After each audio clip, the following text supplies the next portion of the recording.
我娘是工人娶乐的舞娘，腰肢软的能缠上人的臂弯，却凭着一支失传千年的绝舞让嫡长姐红了眼。嫡长姐求她教会了自己，然后打断我娘的双腿，将她关进柴房。她对着磕头哀求的我冷笑：我把你娘放出来，那她把你也教会了怎么办？阿娘死在柴房中，嫡长姐则凭借那支舞成了贵妃。可她没想到我也进宫了。苏家大小姐苏芷晴即将入宫参加选秀的消息很快传遍了苏府，尤其是苏丞相还提出，苏芷晴独自参加宫选怕是会孤单，不如带着姐妹一同前去。芷晴姐姐带我去吧，二妹年纪还小，嫡长姐还是让我去吧。一时间，苏府所有庶女都围在苏芷晴身边，卖力地讨好她。一片献媚声中，苏芷晴将目光投向了我。哑丫头，你想不想入宫参选？她一个哑巴怎可能成为宫妃？哑也就算了，还是个傻子，圣上怎么会选这样一个又矮又傻的人？芷晴姐姐，你再考虑考虑吧。他们不知道，这正是苏芷晴深思熟虑后的结果。前一晚，我偷听到了她跟主母的谈话。其他几个妹妹长得美颜，心思也多，要是跟我一同入了宫，肯定想着法子跟我争宠，不如带哑丫头去。可是她娘哑丫头当年一场高烧坏了脑子了，不记得她娘的事情了。母亲如果不放心，我明天会再验证一下。果然，第二天苏芷晴给我端来一碗热腾腾的蟹粉面，我平日里能分到手的不过几个冷馒头加一碟咸菜。慢点吃，我这还带了碟小菜。苏芷晴从食盒里拿出个小瓷碟，那瓷坛里装的是我娘的骨灰。吃吧。我立刻狼吞虎咽起来。味道怎么样？我拿手比划。好吃，还要吃。苏芷晴转头看向主母，语气轻快：母亲，您看，这下能信了吧？苏芷晴一直以为我是个哑巴，我6岁之前确实是，但我母亲不肯认命，拿着自己绣帕子换来的几个铜板，抱着我跑遍了全城的药铺。后来碰上一位姓顾的医女，那才是真有本事的。喝了她1个月的汤药，我竟能开口喊娘了。母亲让我给顾医女磕头，顾医女笑着揉揉我的脑袋：别谢我，你该谢的是你母亲。我母亲这辈子没享过什么福，她亲爹欠了赌债，直接把他抵了出去。他5岁被送进绮罗阁学武，身上全是嬷嬷用藤条抽出来的就罢。后来进了丞相府，是最末等的武姬。丞相大人最后临幸过他一次，第2天就把这事忘了。所以就算生了我们母女在这府里也是谁都能踩一脚的角色。可母亲从不抱怨，她总把我搂在怀里，亲我的脸蛋。老天爷待我不薄，给我留了这么个贴心的女儿。我能说话之后，母亲不让我往外说。那时候我已经开始显露出些天赋，书上的诗念1遍就能背下来。别人跳舞我看2遍就能跟着跳，这些年被人欺负怕了，母亲变得格外谨慎，她怕我冒尖出头，抢了苏家嫡长女苏芷晴的风头，于是对外只说我仍然不会说话。可苏芷晴还是找上门来了，传说中眼睛长在头顶上的大小姐，到了我们这破院子里却摆出一副和善面孔。她给我带了糕点，看着我狼吞虎咽，笑得温柔。我这妹妹生得怪水灵的，将来没准能进宫伺候贵人呢。她一个哑巴怎么进宫？苏大小姐可别拿她打趣了。好在苏芷晴也只是随口一提，很快把话头扯到正事上。李姨娘，我听说你舞跳得好，我这儿有本古舞的残谱，你看能不能复原出来？那支古舞叫花之舞，府里私下传什么的都有。最邪乎的说法是，只要男子看过她跳这支舞，就再也挪不开眼。母亲不知道苏芷晴为什么非要学这个，但她还是点了头。那2个月是我和母亲过得最舒坦的日子，因为苏大小姐发了话，府里没人敢再来找茬。母亲高兴得很，跟我说等教完了这支舞，主母没准会对咱们更好些，到时候就能给我寻个体面人家当正头娘子，别再走她这条老路。2个月后，母亲把花之舞完完整整交给了苏芷晴。可那天她从苏芷晴院子里出来的时候，是被人拖出来的。苏芷晴让人打断了她的腿，直接丢进了柴房。我大哭，仍记得母亲叫我不要开口讲话的事，于是没敢喊出声，只是跪在地上拼命磕头。那天晚上下着暴雨，雨水混着血水从脑门上淌下来，糊了满脸。磕头是什么意思？想让我把你娘放了？想都别想，放了她，让她再教会你。我晕过去了，再醒过来的时候，母亲已经没了。听扫院子的婆子说，母亲肚子里还揣着个男胎。我发了1个月的高烧，烧的人事不省。等烧退了，人也傻了，记不得自己叫什么，记不得从前的事，不说话，不吭声，闷着头在府里走。苏芷晴扔给我1个肉包子，我就双手抱拳冲她比划，多谢。苏芷晴满意的很，转头就跟主母说，留着这哑丫头吧，当条狗养着也挺好。苏芷晴大概没养过狗，不然她应该知道咬人的狗从来不叫。苏芷晴带着我一同参加了公选，她倒不担心我丢苏家的脸，我这傻不过是记性差加反应慢，又不疯不闹，出不了什么岔子。选秀那日，一众秀女列队在殿前候着，太后与圣上并肩从我们面前走过，众人一起跪下行礼。哀家让青天监算了算，今日这殿外紫气环绕，这批秀女里头，怕是藏着未来的皇后人选。圣上听完只是淡淡一笑，没接话。两人进了大殿后，秀女们按序逐个入内。苏芷晴在里面待的时间最长，出来时脸上压不住的兴奋，眼里全是光。不用问也知道，她跳了花之舞，那支舞确实勾住了圣上的魂。外面都在传，这回选秀拔得头筹的非苏芷晴莫属。至于同样出自苏府的我，压根没人多看一眼。等我被叫进殿时，圣上眉头直接皱起来。哑女也能参加选秀？这种事倒也常见，估计是苏府名额用不完，又拿不出更出挑的女儿，索性凑个数。圣上若不喜，直接撂牌子便是。我垂着眼没吭声，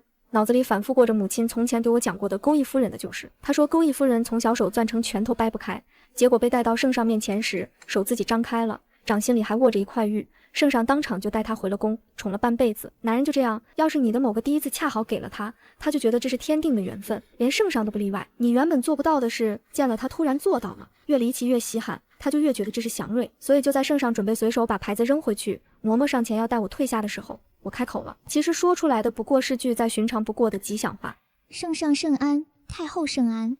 可圣上和太后同时愣住了，等确认了我之前确实从没开口说过话之后，太后眼睛一亮。圣上这可是枯木逢春，哑女开口难得的吉兆啊！圣上听完，眉间也浮起笑意，饶有兴趣地看向我。你叫什么名字？臣女苏锦和。锦玉温润，和穗垂实。苏锦和，名字不错。两盏茶的功夫，整个宫里都传遍了。苏家两个女儿全被留牌子了。消息传回苏府时，苏芷晴先是一愣，接着疯了一样冲进我院子。按她以往的脾气，进门第一件事肯定是一脚，可这回她一进屋就愣住了。宫里派来的教习姑姑已经在我房里候着了，当着教习姑姑的面，苏芷晴没法发作，那只踢到半空的脚生生收了回去。她瞪着我，声音压着怒：四妹妹，你那病多少年都没治好，怎么偏偏殿前那会儿就好了？哪里是没治好，分明是苏府这些年从没给我请过一回郎中。但这些话我半个字都不提，只是低眉顺眼地回了一句：我也不清楚。旁边的教习姑姑往前站了一步：圣上治国有道，恩泽广布四海。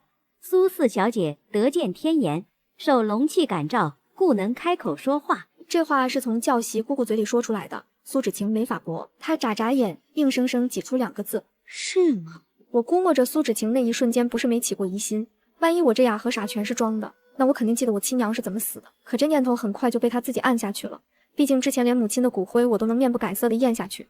再说现在虽然能说话了，性子还是从前那个性子，跟在她身后，骂不还口，打不还手。她抬高嗓门：哑丫头要出身没出身，要身段没身段，往后能有什么出息？苏芷晴那番话好像真应了验。没过几天，秀女册封结果下来，苏芷晴是所有入宫秀女里位分最高的那个，圣上对她一眼就入了心，刚进宫就破格给了正四品昭仪的位分。而我呢，不过是个正七品贵人，这结果我早就料到了。苏芷晴说的在理，我这种庶女出身，长相又不出挑，圣上压根没把我放心上，不过是顺着太后的意思，顺手多收一个罢了。他真正上心的是苏芷晴。进宫头2个月，圣上隔三差五就往苏芷晴那儿跑，那只要我娘性命的花之舞，到了苏芷晴这儿成了顾宠的利器。她在成明殿起舞，裙角飞扬，腰身柔软，貌若西施，换来的是一夜接一夜的恩宠。大宴之后，苏芷晴当着一众宫人的面，在圣上怀里撒娇：圣上，臣妾是不是您心头上最要紧的人？圣上笑着揽住她，这还用问？苏芷晴脸上那叫一个得意，我看着她满面红光的模样，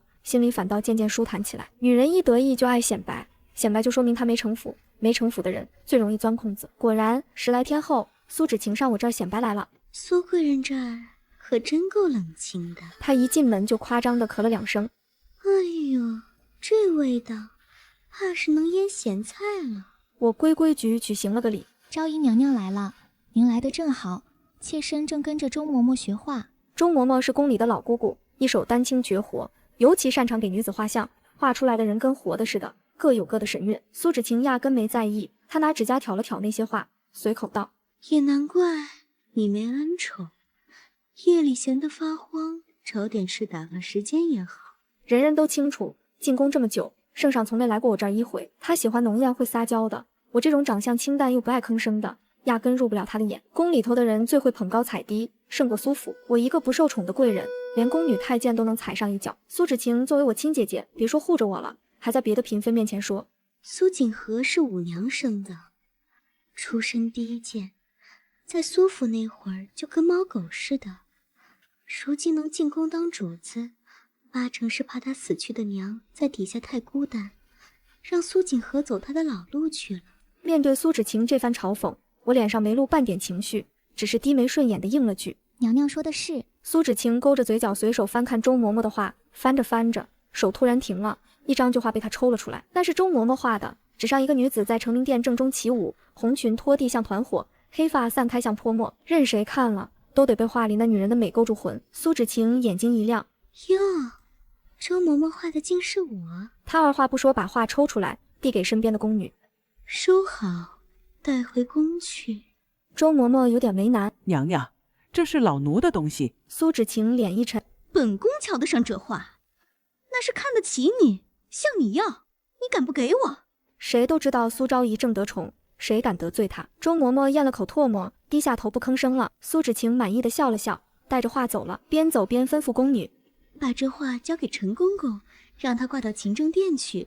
圣上天天在那儿批折子，不信他看了不想起我。”他们走远后，我站在阴影里，嘴角慢慢浮起笑意。早听说圣上最近政务缠身，来得少，再加上太后劝他别专宠一人，他就算来后宫也是去别的嫔妃那儿，不像先前那样只围着苏芷晴转。苏芷晴连着几天见不着人，又听说圣上在别处歇得挺美，急得跟什么似的。这下好了，这幅画够他忙活一阵。他早买通了圣上身边的陈公公，让陈公公帮忙把画挂到勤政殿，到时候圣上看见画，想起他跳舞那勾人的模样，准保心里痒痒，得来看看他。我在偏殿抄着经，心里默默盘算着。果然午后时分，陈公公来了。他告诉苏芷晴，圣上瞧见那幅画后，确实看了半天挪不开眼，神色里全是悔意。苏芷晴大喜，当场赏了陈公公。等陈公公一走，立刻催着宫女给他梳头更衣。显然今晚圣上肯定回来临幸他，伺候圣驾的机会难得。苏芷晴整整折腾了2个时辰，沐浴熏香，描眉画唇，最后还别出心裁，用新鲜花瓣在额角贴了个娇俏的落花妆。他等啊等，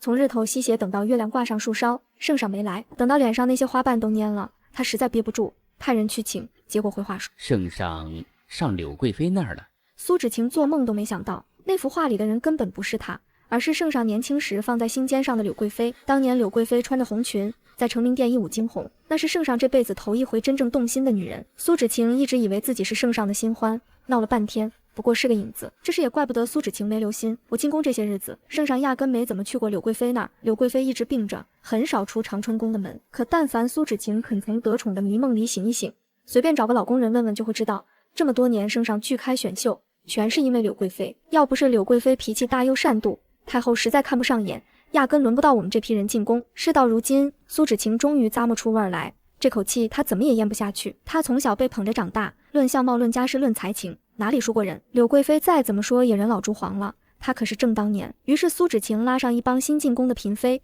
天天在御花园里转悠，非要把柳贵妃堵个正着。几天后，果然撞上了病好后出来透气的柳贵妃。这一照面，苏芷晴更来气了。柳贵妃病刚好，穿一身素净衣裳，脸上没什么血色，嘴唇也发白，输给这么一个半老佳人，对苏芷晴来说简直是打脸。她走上前去，随便行了个礼。都说我长得像娘娘，先前我还当是夸我，今儿亲眼见了，倒觉得这夸还不如没有。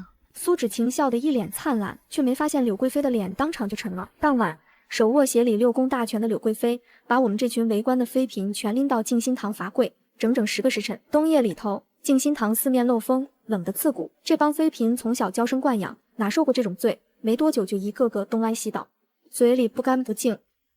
明明是苏昭仪嘴欠，柳贵妃凭什么连我们一起罚？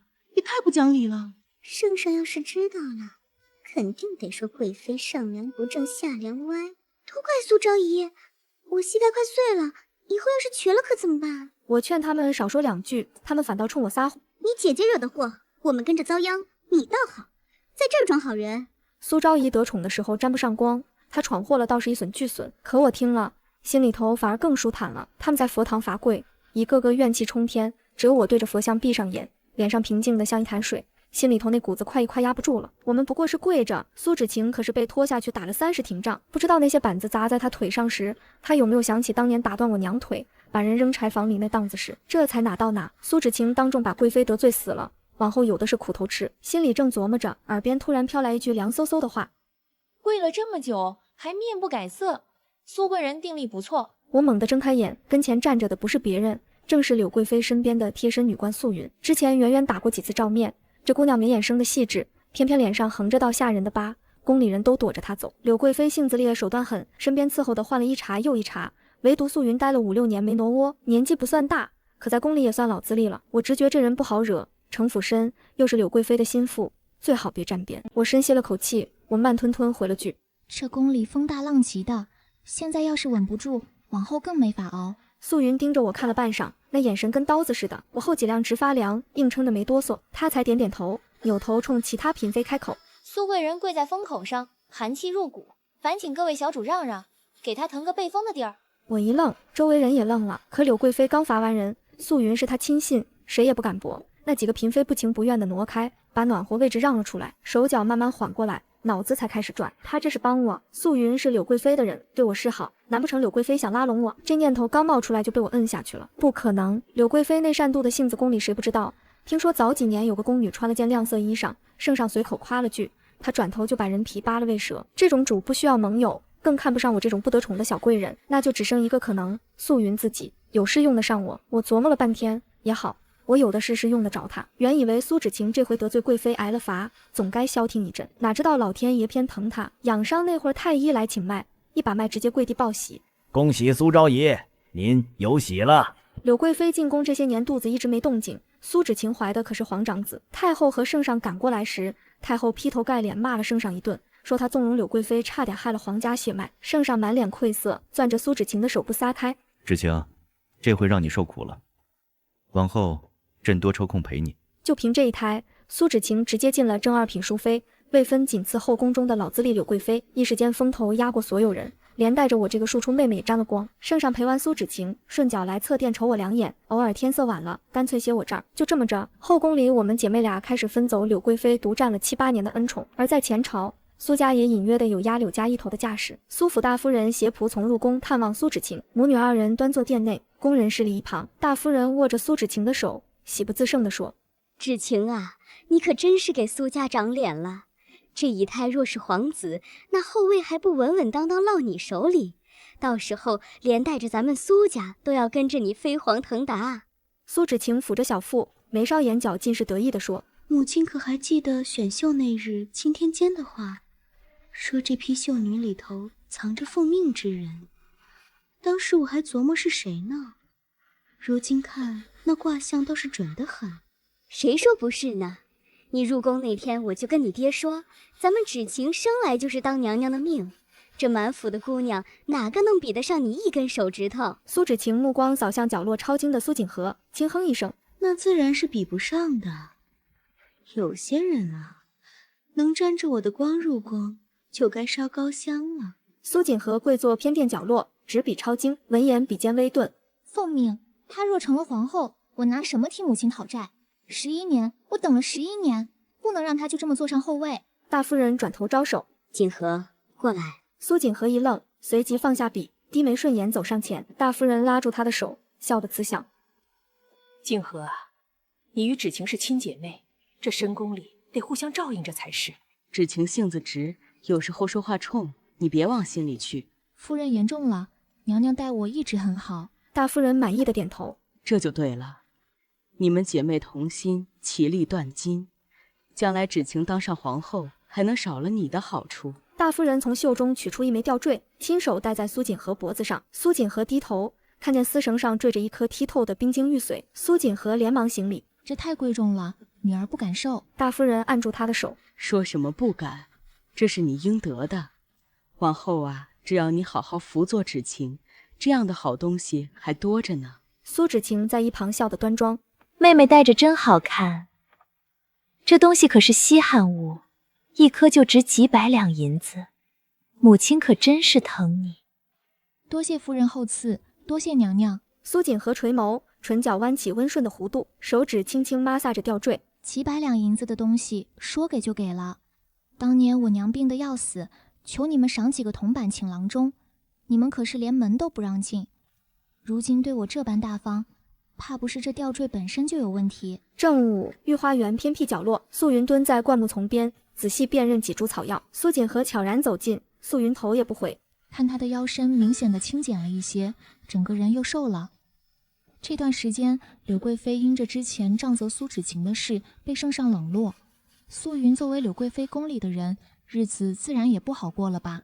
素云淡淡的抬头道：“你来了。”我递上油纸包，这是我从淑妃娘娘那儿顺出来的点心，她现在宫里的吃食都是挺好的，姑姑尝尝。素云瞥了一眼，没接。淑妃的吃食，你就不怕里头掺了东西？她现在可是后宫的红人，想害她的人能从承明殿排到宫门口。她宫里每道菜都有人验，旁人下不了手。再说了，有没有毒，瞒得过别人，可瞒不过姑姑您。我跟了您几个月，太医院的人都说您变药的本事比太医还厉害。素云盯着苏锦和看了片刻，伸手接过点心，咬了一口。你倒是有心，姑姑帮我多次，这点心意不算什么。素云目光扫过他脖子，脖子上这东西倒是稀罕物，冰晶玉髓，一颗值上100两银子吧。苏锦和下意识摸了下吊坠，夫人赏的，说是让我好好辅佐淑妃娘娘，是挺好看，不过戴不得。果然有问题。素云吃完点心，将油纸折好塞回苏锦和手中，转身便走。苏锦和攥紧纸包，掌心传来指尖划过的痕迹，2个字：麝香。原来如此，怕我怀上龙胎，挡了他独一无二的路。大夫人，您可真是好算计。苏锦和抬头望向远处树丛，一道身影一闪而过，是苏芷晴的贴身丫鬟，跟踪我。也好，正好省得我去报信了。淑妃娘娘，您就好好看着吧。苏锦和撕碎油纸，纸屑飘落。这么看重这一胎，那便让它变成催命符。苏锦和回到偏殿，推门而入，2名太监立刻上前将他按住。苏芷晴端坐正中，面色阴沉。苏芷晴站起身，走到苏锦和面前，扬手一巴掌。苏锦和，你真是好大的胆子！苏锦和被打得偏过头去，嘴角渗出血丝。吃里扒外的东西，敢背着我去私会柳贵妃的人，你当我瞎了？翠儿都跟我说了，你在御花园跟那个脸上有疤的贱人鬼鬼祟祟的。娘娘，您听我解释。苏芷晴反手又是一耳光。解释？解释什么？解释你怎么勾结外人来害我？苏锦和，我真是小看你，以为你是个哑巴傻子，没想到你心眼这么多。我没有，我真的没有。没有？那你告诉我，你去见那个贱人做什么？他给你什么好处了？是不是柳贵妃让你来害我的孩子？我只是去送点心。送点心？你一个不受宠的贵人，自己有口吃的就不错了，还有闲心给别人送点心？你当我3岁小孩？苏芷晴揪住苏锦和的衣领，将他拖出殿门。行啊，你不是喜欢往外跑吗？我今天就让你跑个够！娘娘，娘娘饶命！饶命？好笑，在府中你这样饶的也不少，也不长长脑子。我何时曾饶过你？但我就是喜欢你这副求饶的样子，怎么也看不腻。千里池边，寒风凛冽，池水结着薄冰。苏芷晴摘下腕上手串，随手抛入池中。下去，给我捞上来！我跪地磕头。娘娘，我错了，我真的错了，求您了，求您了，我真的会死。把手串捞上来，捞不上来你就别上来了，死吧！2名太监架起苏锦和，用力抛入池中，冰水刺骨。苏锦和扑腾着沉入水底，苏芷晴站在岸边，冷冷俯视。好好找，找不着别上来。娘娘，这会不会出事？出事？能出什么事？他一个贵人，死了就死了，大不了报个落水。圣上连他长什么样都不记得，谁会在意？不知过了多久，苏锦和面色青紫，被太监拖上岸边，已经不省人事。苏芷晴低头看了一眼，转身离去。抬回去吧，死了算他命不好，活着算他命大。偏殿，苏锦和躺在床上，面色潮红，嘴唇干裂。小宫女跪在床边，不停地用冷帕子敷她额头。小主，您醒醒啊！您别吓奴婢，您要是走了，奴婢可怎么办啊？门外传来太监的呵斥声。哭什么哭？再好把你嘴堵上！求求你们了，给小主找个太医吧，他烧得这么厉害，再不治就真的不行了。太医，淑妃娘娘说了，谁都不许出去，老实待着。求求你们了，奴婢给你们磕头了。滚回去！再闹就把你也扔千里池里去。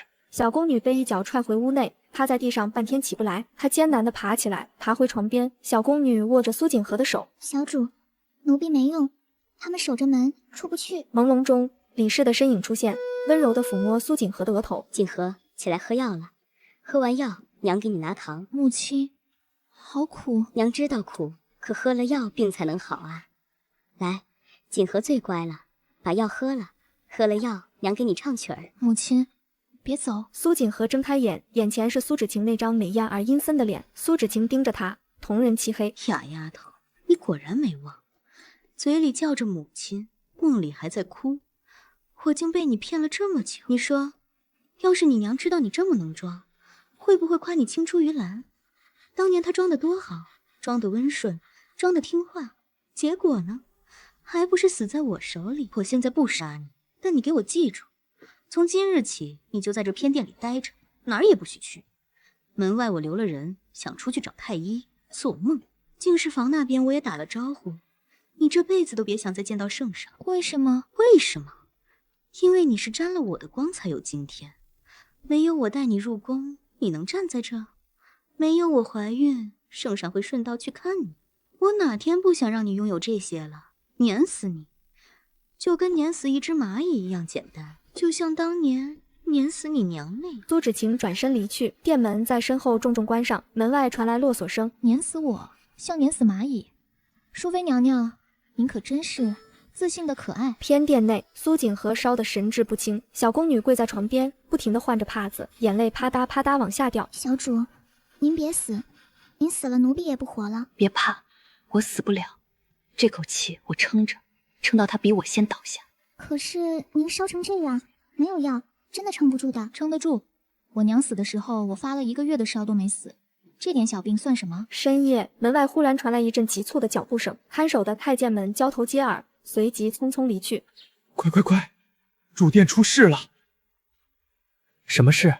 淑妃娘娘小产了，快过去看看！脚步声远去，小宫女一愣，立刻冲出门外。不知过了多久，小宫女端着药丸跑回来，手抖得厉害，药汁洒了一半。她扶起苏景和，一勺一勺喂下去。小宫女颤抖着声音：“小主，淑妃娘娘她小产了。”我握着药丸的手一顿，眼神倏地清明。是吗？听说是那手串有问题，里头掺了麝香。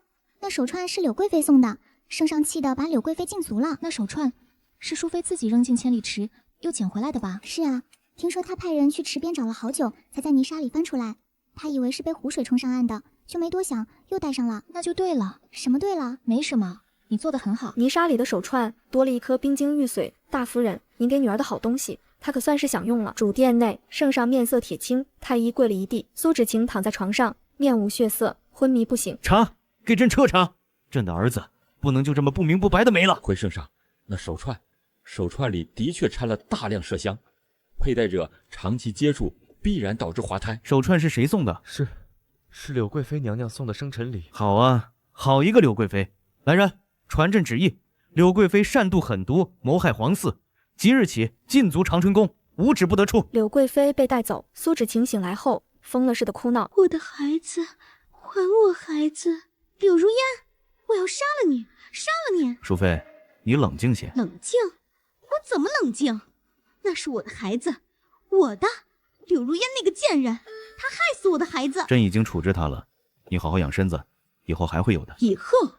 什么以后？我现在就要她死！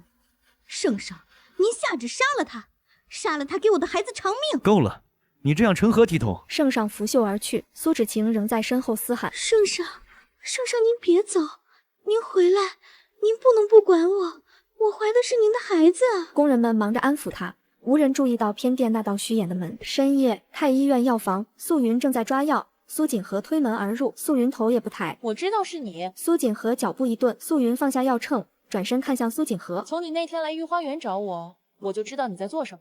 你明明看见淑妃的人跟着，却不甩开，你是故意让他看见的，故意激怒他，让他对你动手。苏锦和沉默片刻，轻声道：“是。”你知道他折磨你最常用的法子是什么？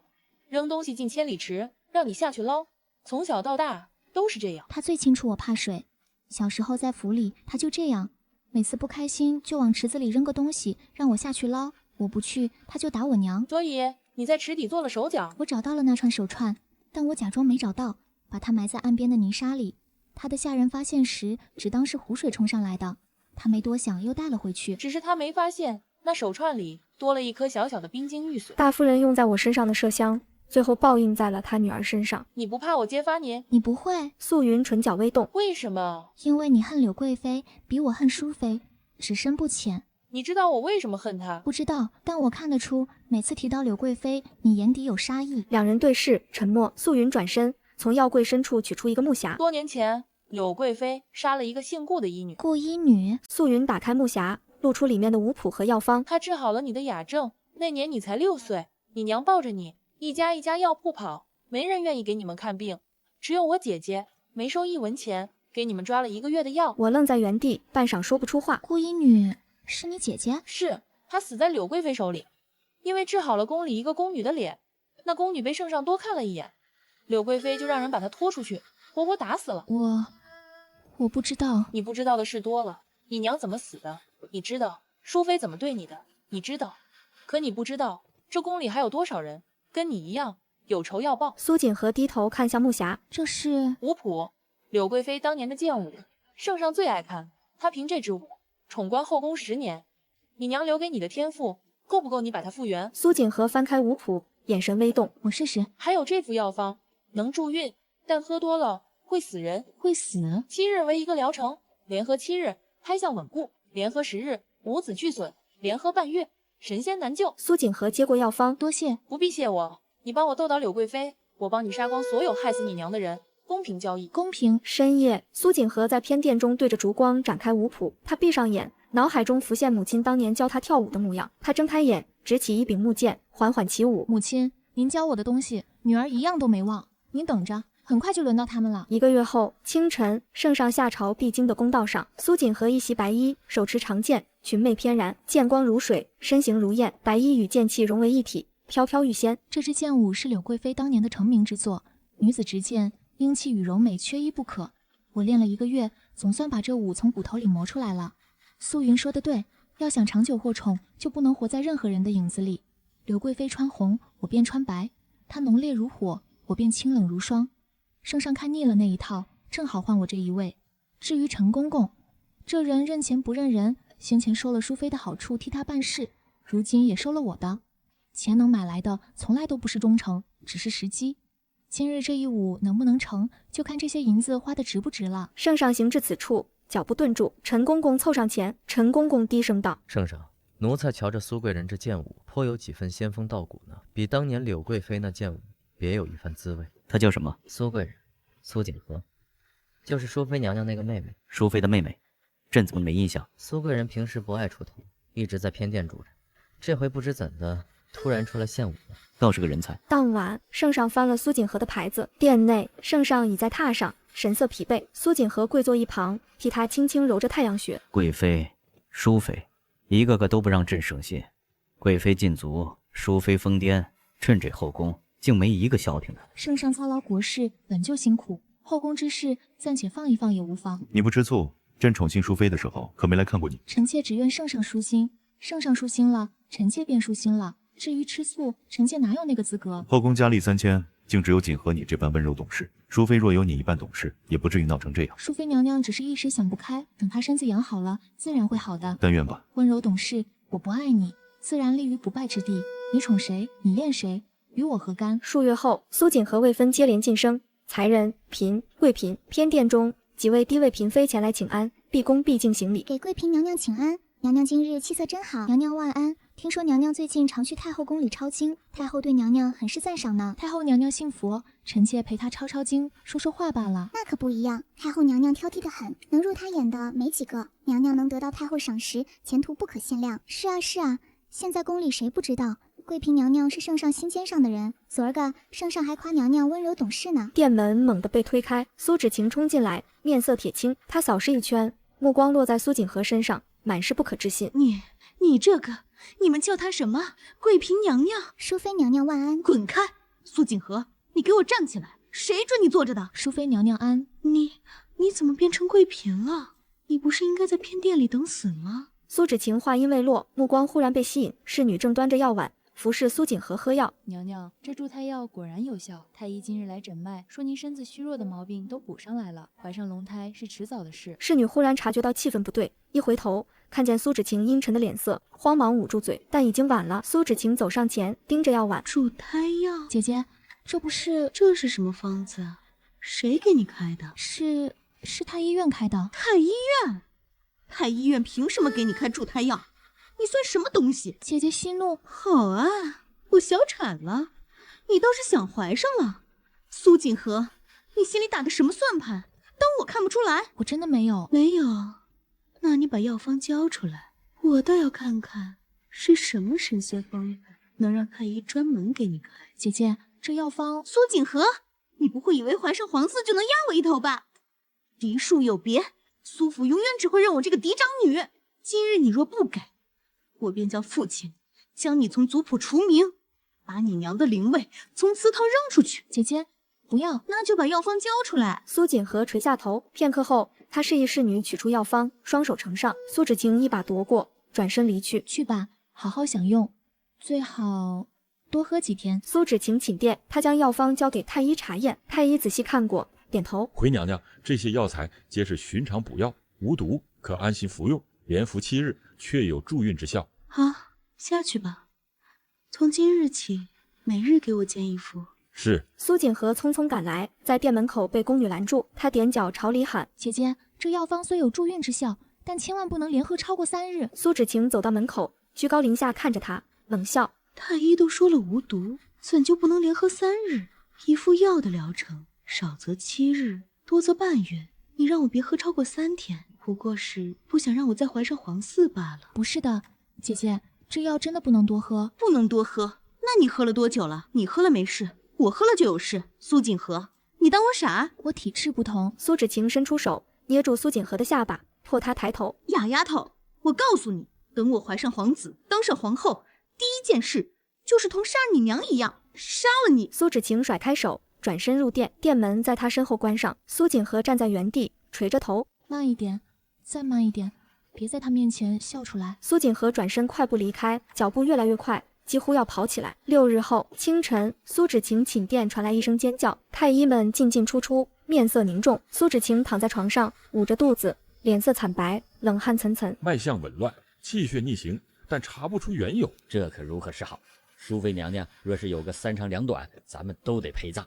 可查不出病因，这责任……太医们面面相觑，纷纷告退。殿内逐渐空荡，只剩苏芷晴一人蜷缩在床上，痛苦呻吟。来人啊，好疼！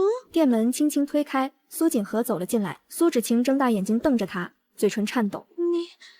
你来干什么？苏锦和走到床边，低头看着苏芷晴。苏芷晴想动，却浑身无力。苏锦和缓缓坐下，拉起苏芷晴的手，放在自己小腹上。姐姐，告诉你一个好消息，我有身孕了。苏芷晴瞳孔骤缩，目眦欲裂。她张嘴想说什么，却只能发出呵呵的气音。你说的对，有你这个嫡长女在，苏府永远不会看中我这个庶女。可如果嫡长女不在了呢？你这个贱人，你和你娘一样贱，明明什么都记得，连你娘的骨灰都吃得下去，你不得好死。苏锦和摇摇头，神色平静。因果报应那一套，若真有用，我娘也不会被你活活折磨死。你对我做了什么？做了什么？我只是把大夫人给我的好东西转送给了姐姐而已。那冰晶玉髓里的麝香，你戴着舒服吗？苏芷晴瞪大眼睛。你换了？没换，只是多了一颗。你扔进池子的手串里，多了一颗小小的冰晶玉髓。你捡回去的时候没发现吧？苏芷晴浑身颤抖，说不出话。苏锦和伸手轻轻抚过苏芷晴散乱的头发，动作温柔。姐姐，告诉你一个秘密，柳贵妃快失势了，你也要不行了。坐收渔翁之利的是妹妹我呢。你休想！你死后，不管是丞相大人还是大夫人，都只能支持我。毕竟苏家总得有个女儿在宫里，不是你就只能是我。父亲不会放过你。父亲？他什么时候放过我过？我娘被他睡了就忘了。我在府里被你们母女欺负，他管过吗？他眼里只有你这个嫡长女。你会遭报应的。报应？那你害死我娘的时候想过报应吗？你打断她腿的时候想过报应吗？你把她扔进柴房等死的时候想过报应吗？苏芷晴说不出话，眼泪流下来。你看，你在万千宠爱里活了半辈子，到最后所有人都会背叛你呢。圣上不要你了，父亲管不了你了，连你的孙子都不听你的话了。苏芷晴瞪着眼睛，嘴唇剧烈颤抖，却说不出一个字。她的呼吸越来越微弱，手指无力地垂下。母亲等了11年，终于等到这一天了。几个时辰后，苏芷晴的胸口终于停止起伏。苏锦和坐在床边，看着那张无生气的脸，不动。母亲，您看见了吗？当年您在柴房里，据说也是活活疼死的。11年，女儿终于替您讨回来了。苏锦和忽然伏在床上，放声大哭，哭声凄厉。来人啊，快来人啊！姐姐昏了。太医院，素云正在整理药材，苏锦和推门而入，眼眶微红。素云看了他一眼，报了仇，怎么还哭？不知道，就是想哭。素云递过一方帕子，你娘若在天有灵，应该更希望看到你好好活着，而不是替她报仇。她当年那么拼命护着你，是为了让你活得好，不是让你替她死。苏锦和接过帕子，擦了擦脸。我知道，但我不能不报。素云沉默片刻，想当皇后吗？苏锦和一怔，什么？我问你，想不想当皇后？苏锦和沉吟片刻，缓缓点头，想。素云唇角微勾，那便当。怎么当？你有身孕，我有毒药。柳贵妃活不过3个月，圣上最多1年。你连圣上都想杀？他宠了柳贵妃10年，我姐姐死的时候，他连问都没问一句。那个宫女被活活打死，他也只是说了一句可惜了。这样的人不该死吗？苏锦和沉默良久，该。那就这么定了，你当太后，我报仇，公平交易。公平。1年后，柳贵妃禁足期间，浑身溃烂而亡。圣上前去探望，染病不起。我诞下皇子，成为皇嗣生母。圣上驾崩，襁褓中的皇子登基。我身着太后礼服，端坐凤位，接受百官朝拜。太后寝殿，苏锦和拆开一封信，素云的字迹。素云的信目的已达，离宫逍遥，留徒儿一名，可保太后无恙。勿念。点心随信，乃心学手艺，请太后品尝。苏锦和看完信，又好气又好笑。这个女人把我扶上太后之位，自己跑了，果然恶毒至极。一个小宫女垂手站在一旁，正是素云的徒弟。桌上摆着一盒卖相诡异的点心，色彩瑰丽，气味古怪。太后娘娘，师傅说奴婢学了师傅3成本事，够用了。这点心是师傅亲手做的，说让您尝尝。苏锦和看着点心，沉默片刻。你觉得能吃吗？小徒弟疯狂摇头。奴婢觉得不能。本宫也觉得不能。收起来吧，以后给你师傅回信，就说点心很好，下次别做了。是。苏府，太后銮驾驾临，苏丞相与大夫人在府门外跪迎，战战兢兢。参见太后娘娘，太后千岁千岁。太后娘娘万安。苏锦和由宫人搀扶下辇，笑盈盈地看着他们。丞相大人，夫人平身吧，许久不见，本宫甚是想念。太后娘娘驾临，臣惶恐。惶恐什么？本宫是苏家出来的女儿，回来看看不是应该的吗？是，太后娘娘说的是。正厅，苏锦和端坐上首，苏丞相与大夫人在下手陪坐，神色忐忑。宫女奉上茶水，苏锦和端起茶盏，轻啜一口。丞相大人，夫人尝尝这茶，本宫特意从宫里带来的。苏丞相连忙捧起茶盏。太后娘娘赐茶，臣感激不尽。大夫人捧起茶盏，手微微发抖。多谢太后娘娘。苏锦和笑眯眯地看着他们喝下，滋味如何？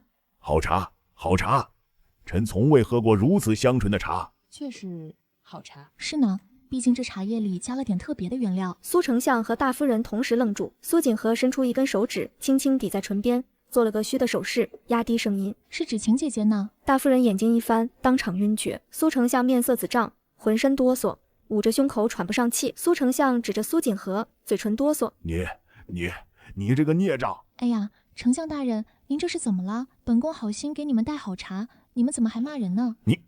你杀了芷晴？你杀了芷晴？丞相大人说笑了，芷晴姐姐是病逝的，太医院有案可查，圣上也亲自看过，本宫怎么会杀人呢？那茶里有什么？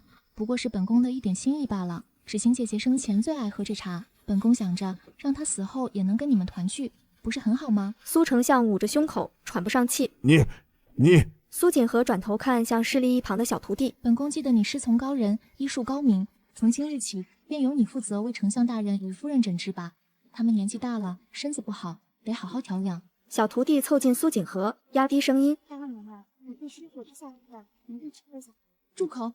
本宫说你是太医，你便是太医。小徒弟一哆嗦，是。苏锦和满意的点头。丞相大人和夫人的命就交给你了，好好治，治好了本宫有赏。奴婢谨遵懿旨。苏府后院，小徒弟每日端药进出，屋内不时传出惨叫声。啊！